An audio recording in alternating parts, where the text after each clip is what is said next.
WOBL, and here's your host, Center CEO Don Schiffbauer. Hey everybody, how are you? And my name is Don Schiffbauer. I am the CEO for the Nord Center. And before I get started, I would just like to say a quick thank you to my colleague Betsy Com over here for doing a fabulous job filling in for the last NordCast where you got to hear about our First in ESME program. And today we're going to provide you with information about another one of our services, but not necessarily services that we deliver in-house. It's a partnership that we have with the justice system. And before I get to our guest, I do want to talk about a significant event, very special event that happened for our community probably a couple of weeks ago. At the end of October, I think it was October 27th, the Nord Center participated in partnership with the Mental Health Addiction and Recovery Services Board, as well as the Lorain Way, and a number of other partners helped bring to fruition, and we did a groundbreaking on Lorain County first Crisis Receiving Center. Well, that's great, Don. What is a Crisis Receiving Center? Well, this Crisis Receiving Center is going to revolutionize the way we deliver behavioral health and substance use disorder emergency care. And we know right now that people with a behavioral health disorder or a substance use disorder or behavioral health issue go to one of two places. They either go to jail or they go to the emergency room. And while the personnel and team members that participate in each of those departments do their best to care for the people needing that type of care, we also know that there's a better way to be able to deliver care, and that is providing them a space where they can have access to counseling, peer support specialists, and then the appropriate assessment and getting them to the right level of care that we need. This Crisis Receiving Center is going to be built adjacent to the existing Nord Center. It is, like I said, it's a partnership with the Mental Health Addiction Recovery Services Board, the Nord Center, and the Lorain Way, but there have been a number of other community supporters as well as funders. We'd like to thank the Bass family. We also want to thank both Representative Gail Manning, State Representative, Joe Miller, State Senator Nathan Manning, our friends at Sherrod Brown's office, U.S. Senator, as well as the commissioners and the Community Foundation of Lorain County, and also the State of Ohio and the Ohio Department of Mental Health and Addiction Services for bringing this project to fruition. So we can't be more excited about being able to deliver high quality, high value care in partnership with some of you that may be listening, as well as our other agency partners, including the courts that we'll be working with. And it'll be about a 2-year build, and we hope to have our grand opening ceremony in the summer of 25. So more to come from our agency as this project comes to fruition. And as I've said in podcasts before, the Nord Center, we're a community behavioral health agency. We've been around for over 75 years. We have 5 service lines. We provide comprehensive behavioral health services to our child and adolescent population, our adults. We also are the largest provider of residential services for people with severe mental illness. We are the county seat for sexual assault services and rape crisis. And then we also have a big focus on crisis services, which the Crisis Receiving Center will fit right in. We have mobile teams that can respond anywhere in the county. We also staff the hotline for mental health and substance use disorder issues, and the new 988. We are one of 19 call centers within the state of Ohio fielding 988. 988 is essentially the new 911 for behavioral health and substance use disorder. You pick up that number, pick up the phone, dial it from any place in the country, and you're going to get connected to one of the national call centers across our country. So we've got a great show in store for you today. We're going to be talking with one of our colleagues from the courts, Jeff Wilshire, correct? Excellent. And we will be diving into how our agency partners with the wellness courts and the types of services they provide. So stick around and we'll be right back. My dad, he's a double amputee, and he's one of my favorite people in the world. To me, a hero is someone who fights for our country and freedom. My dad is a hero. Most of our troops built this house, and my dad can get through the wide doorways. He can reach anything. Homes for Our Troops builds and donates specially adapted custom homes nationwide for severely injured post-9/11 veterans and enables them to rebuild their lives. Join our mission at hfotusa.org. Thinking of buying a home? The Ohio Housing Finance Agency can help. We have programs designed to help make home ownership part of your future. The Ohio Housing Finance Agency's Ohio Heroes, Grants for Grads, and Your Choice Down Payment Assistance programs are all designed to help make purchasing a home affordable. To learn more, visit myohiohome.org. Sponsored by the Ohio Housing Finance Agency, aired by the Ohio Association of Broadcasters and this station. The Mo is calling. For years, people around the world have been united by the power of the mustache. This Movember, unite to take on mental health, suicide, prostate and testicular cancers. Come together, grow together, raise funds, save lives. Change the face of men's health. Sign up at Movember.com. There's danger out there. It lurks on highways and quiet neighborhood streets. It's more likely to kill you than a shark, and more terrifying than the biggest snake. Distracted driving claims lives every day. Every notification, swipe, social post, video, or selfie while driving risks your life. So while you might think public speaking or the zombie apocalypse is scary, what's really terrifying and even deadly is distracted driving. Eyes forward, don't drive distracted. Brought to you by NHTSA and the Ad Council.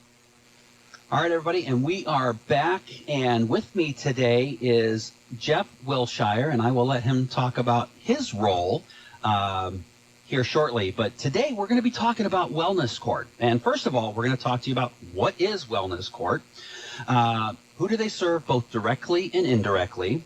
We're also going to talk about why it might be important for a community like ours to have a Wellness Court and what it could be an alternative for.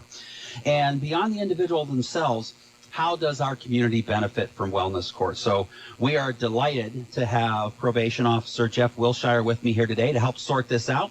And so we'll get right to it. So Jeff, welcome. Thank you for joining our podcast today and our radio program.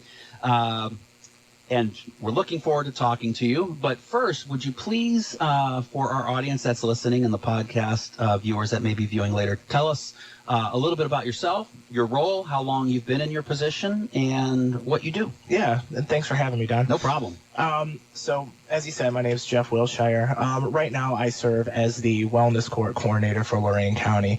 So, essentially, I am in charge of making sure that the docket's running smoothly, both from the probation department and the courts, as well as like with outside agencies. And what I mean by that is like treatment agencies such as, the Nord Center, Psych, and also some substance use treatment agencies as well. I have not been in this position for too long.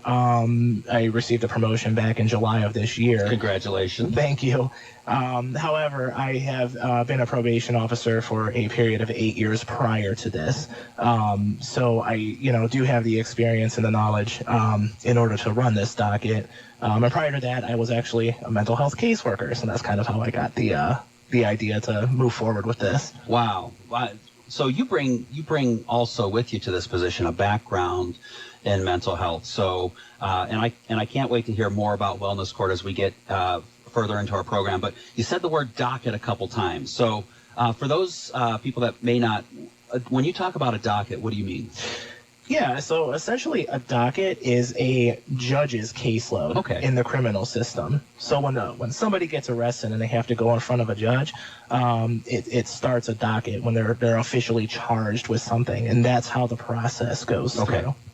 So, and I appreciate you sharing that, but also, there are people who work in our legal system and that they're very familiar with how it's set up, such as yourself. Myself, probably not so much.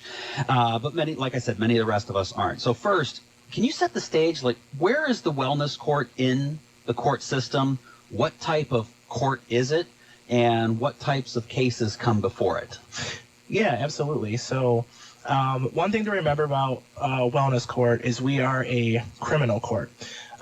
So we handle, persons who are, charged and convicted of criminal offenses. So we are what's called a post-sentence program.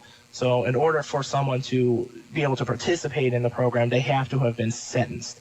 They can be placed on an intervention in lieu of conviction program as well, but the case has to be disposed of. It's important to remember Wellness Court is a treatment court, and we receive special funding from the state, OMAS, the Ohio Mental Health and Addiction Services Board. And what that does is it allows us to gives us special funding to focus on treatment with our participants.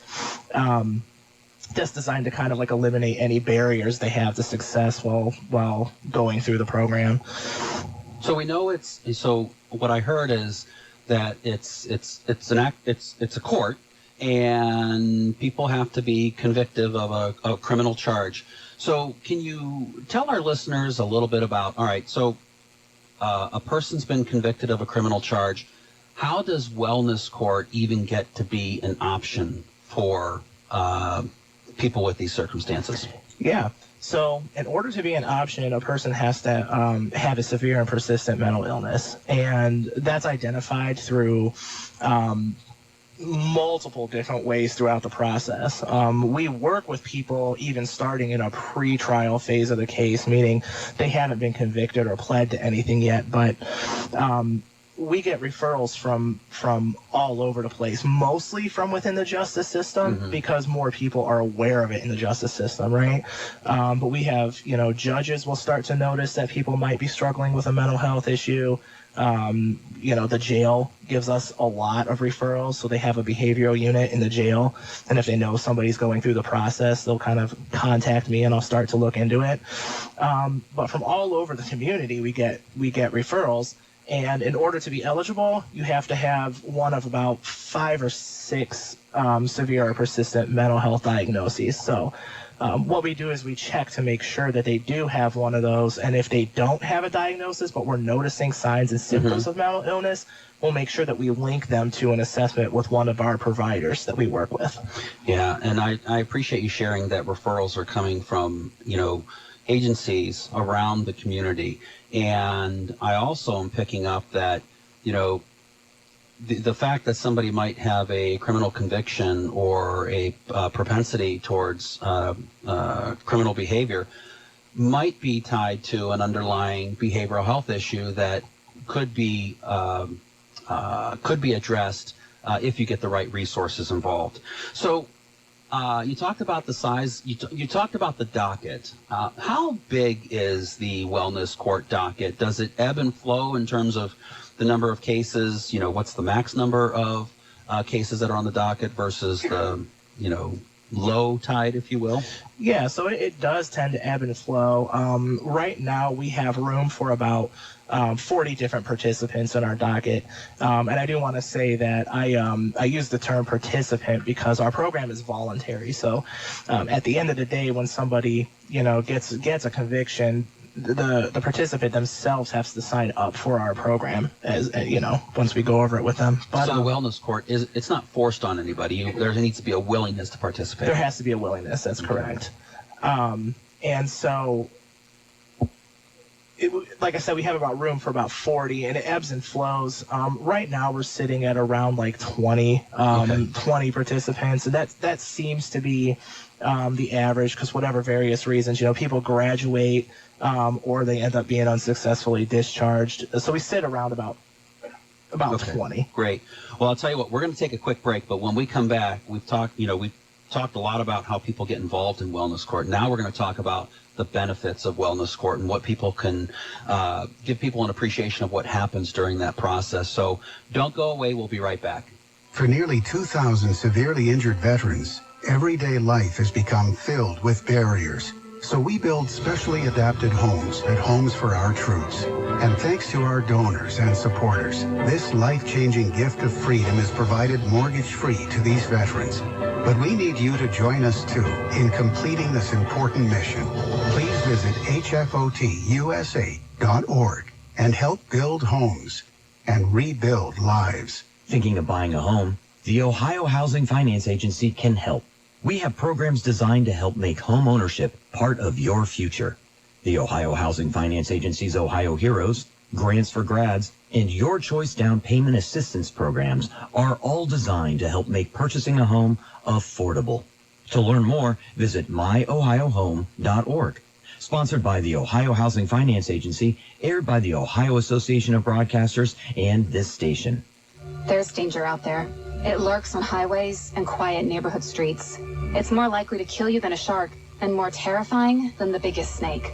Distracted driving claims lives every day. Every notification, swipe, social post, video, or selfie while driving risks your life. So while you might think public speaking or the zombie apocalypse is scary, what's really terrifying and even deadly is distracted driving. Eyes forward. Don't drive distracted. Brought to you by NHTSA and the Ad Council. America is kept safe because the Army National Guard responds, protects, and supports our nation when it needs them most. From fighting wildfires with air support, helping civilians in flooded neighborhoods, to delivering food and supplies to those who have lost everything, the Army National Guard always responds when disaster strikes. The Army National Guard also trains to be ever vigilant against threats, foreign and domestic. They protect our skies with missile defense weaponry. They secure our information, communications, and infrastructure with cybersecurity. And they protect us against chemical, biological, and radiological hazards with the civilian support team. The Army National Guard also stands ready to deploy and provide support for conflicts or humanitarian missions abroad.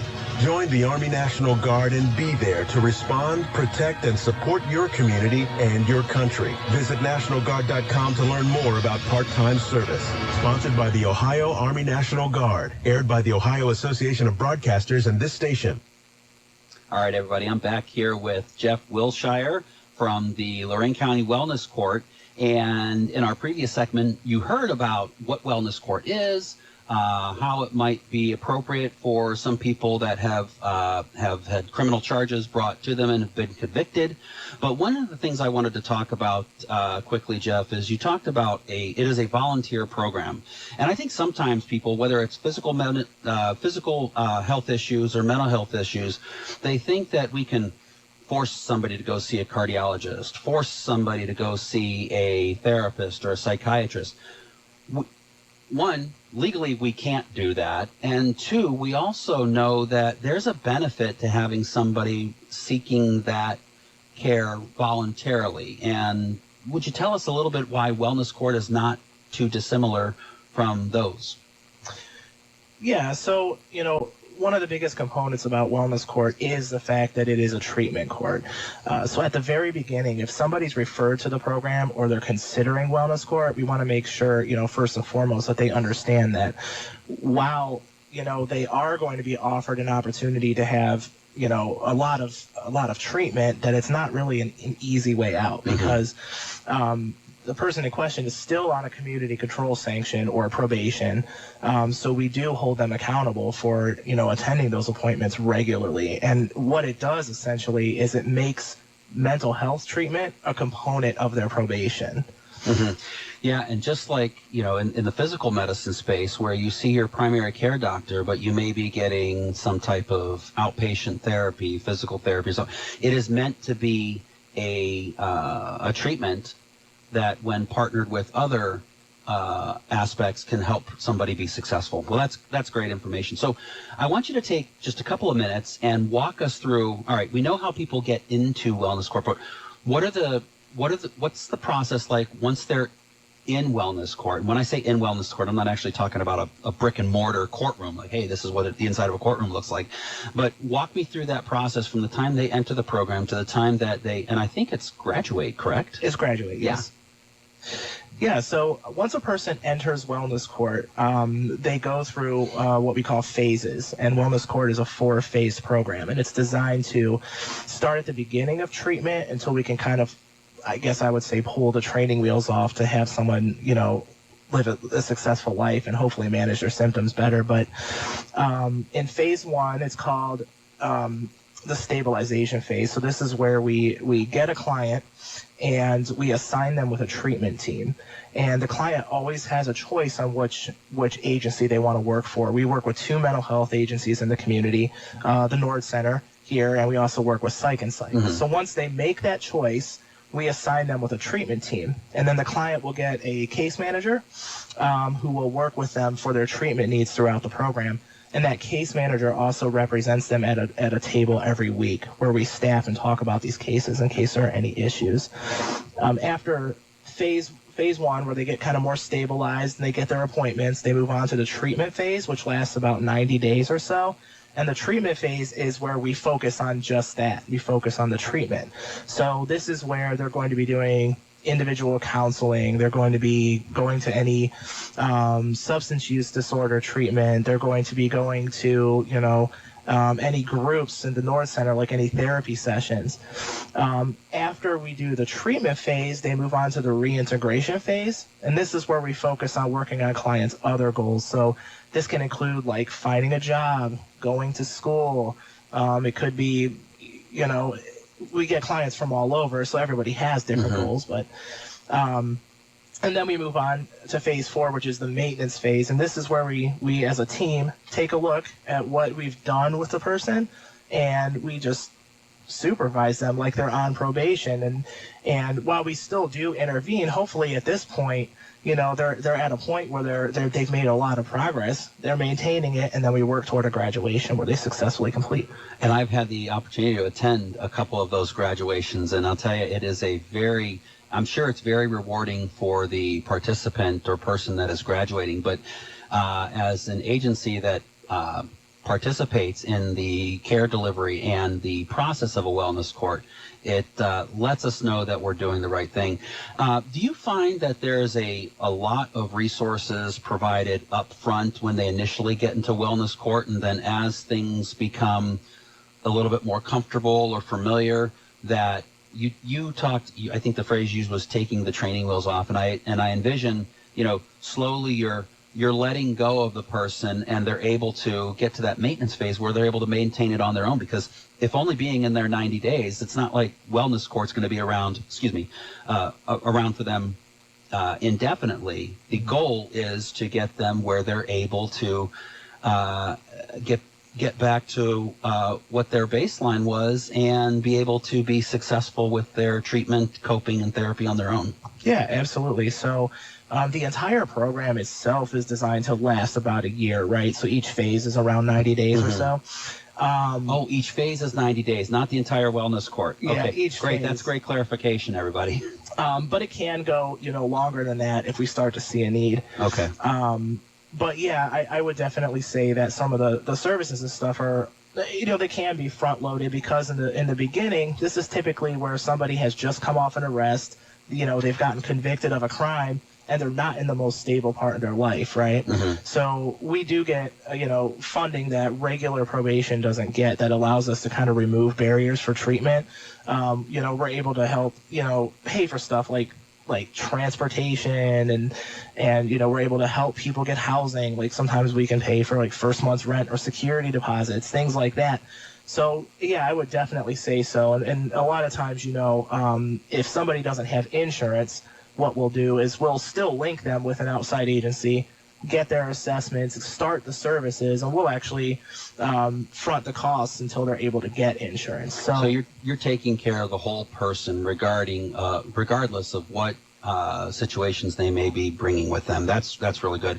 We're going to take a quick break, and then we're going to come back and address some of the myths that might be associated with wellness court and how it truly has an impact on our community. So stick around. We'll be right back. My dad, he's a double amputee, and he's one of my favorite people in the world. To me, a hero is someone who fights for our country and freedom. My dad is a hero. Most of our troops built this house, and my dad can get through the wide doorways. He can reach anything. Homes for Our Troops builds and donates specially adapted custom homes nationwide for severely injured post 9/11 veterans and enables them to rebuild their lives. Join our mission at hfotusa.org. Thinking of buying a home? The Ohio Housing Finance Agency can help. We have programs designed to help make home ownership part of your future. The Ohio Housing Finance Agency's Ohio Heroes, Grants for Grads, and Your Choice Down Payment Assistance programs are all designed to help make purchasing a home affordable. To learn more, visit myohiohome.org. Sponsored by the Ohio Housing Finance Agency, aired by the Ohio Association of Broadcasters and this station. The Mo is calling. For years, people around the world have been united by the power of the mustache. This Movember, unite to take on mental health, suicide, prostate and testicular cancers. Come together, grow together, raise funds, save lives. Change the face of men's health. Sign up at Movember.com. There's danger out there. It lurks on highways and quiet neighborhood streets. It's more likely to kill you than a shark, and more terrifying than the biggest snake. Distracted driving claims lives every day. Every notification, swipe, social post, video, or selfie while driving risks your life. So while you might think public speaking or the zombie apocalypse is scary, what's really terrifying and even deadly is distracted driving. Eyes forward. Don't drive distracted. Brought to you by NHTSA and the Ad Council. Well, here we are back for our final segment. And before we get into it, I just want to remind you that we are hiring a wide variety of positions. And to see more of those positions and how you might be able to start your career or move your career over to the Nord Center, please feel free to visit us at nordcenter.org/careers. And it's important to note that we have a variety of careers that can be conducive to flexible schedules that may be needed for you, your family, or the situation that you're in. So check it out, nordcenter.org/careers. Well, Jeff, thank you very much for the information that you're providing us today. And I want to, in our final minutes here, we've heard about who's appropriate for wellness court, how they are able to get into wellness court, the benefit that wellness court brings. But I imagine maybe a few of our listeners or a few people out there that might listen to this podcast say, okay, is wellness court being soft on crime? And how do you answer that question? So there's a couple different ways that you can look at how you handle, crime in society and, what you do to people who have been convicted. And one of the answers is you can lock somebody up and throw away the key, metaphorically speaking, right? So you can send somebody to jail or you can send somebody to prison. And when they get out, not a whole lot's changed. As a matter of fact, they have reentry services to try to get people back on their feet because it's so difficult for folks leaving prison. With the participants that we work with a mental illness, the thing is that we want to treat the underlying cause of what's going on here. So while they did commit a crime and they were convicted, eventually, if you lock somebody up, they're coming home to be your neighbor. Right? Mm-hmm. They're going to come home. They're going to live next to you. They're going to live next to your child. And you want that whole behavior to change. So the idea is that if we can treat the underlying cause, if we work on it, eliminate the barriers they've had to treatment in the first place, hopefully get somebody stable and have supports in the community that, to the outside it could look like it's being a little soft, but the benefits there to keep somebody being, a productive member of society. And it helps prevent that revolving door that sometimes exists for people that have run-ins with the law. And I appreciate the fact that you're trying to identify the cause and fix it. Real quickly in our last few seconds here, I've been witness to some of the graduations for wellness court.